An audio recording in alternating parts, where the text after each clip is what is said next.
Lord ang provider ng lahat ng bagay. So, meron pa pong isang bagay kung bakit tayo nagbibigay, di ba? Nagbibigay tayo sa Lord. Pag nagbibigay po pala tayo sa Lord, makikita kung gaano yung relasyon natin sa Kanya. Imagine niyo po, di ba pag may hari na pupunta sa inyo, paano niyo po sila istimahin? Di ba? Gaandyan na maghahanda kayo ng mga pagkain na masasarap, magdadala kayo ng lilinisin nyo yung buong bahay, tataon nyo. Imagine, hindi naman sila papasok sa kwarto, pero bakit lilinisin mo pa rin? Di ba?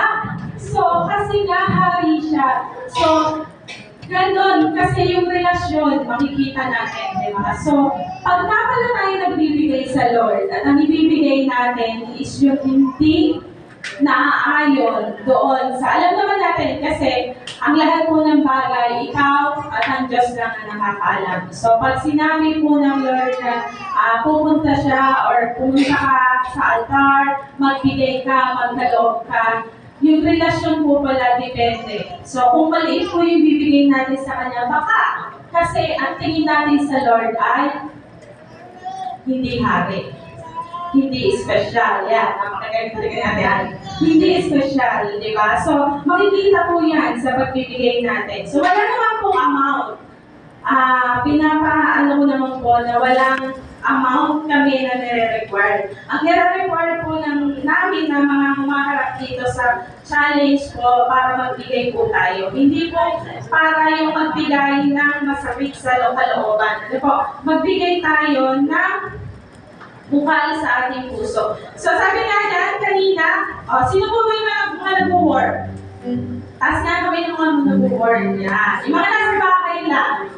Yan. Yung mga may business. Nakayo, taas ng mga may business. Kasi baka mamaya tingnan daw kung gano'n malaki. Pero hindi. Gusto ko lang pong sabihin sa inyo na lahat tayo ay may inaasam. Ano po? Inaasam natin na tayo ay maging manager. Ano po? Pero sabi nga kanina is steward. So, sa layman's end, at sa mas madali natin maintindihan, manager. Sarap pakinggan, no?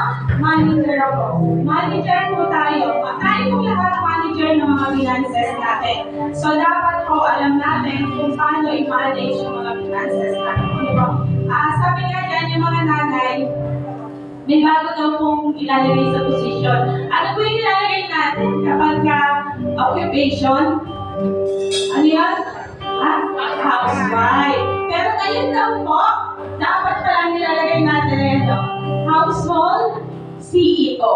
Diba? Ganun pakinggan. Pag household CEO ka, ibang level mo na. So, sabi nga dyan, kapag household CEO ka, dapat marunong din tayo magbalik sa Lord. Ano po? So, kahit estudyante ka, meron pa rin pong hinahawakan ng finances. So sabi, tayo lahat ay tumayo at basahin po natin sabay-sabay ang Matthew 6:33.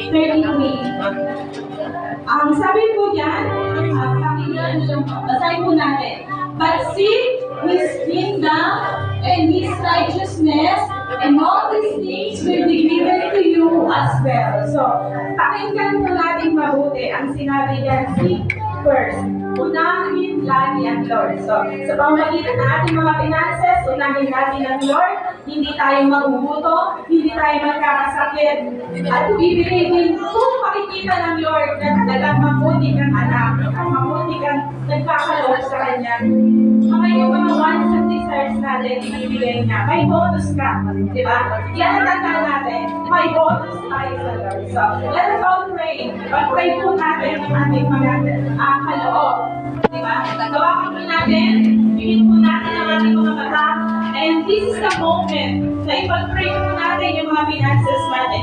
Kung may struggle tayo, marami tayong utang, marami akong kailangang bayaran, hingin po natin lahat sa Lord para makita niya at makita natin yung trust na ibibigay natin sa Kanya, yung faith na nandiyan siya palagi para magkaloob tayo at ibalik sa Kanya ang lahat. So let us all pray. Hallelujah, Jesus. Hallelujah, Father.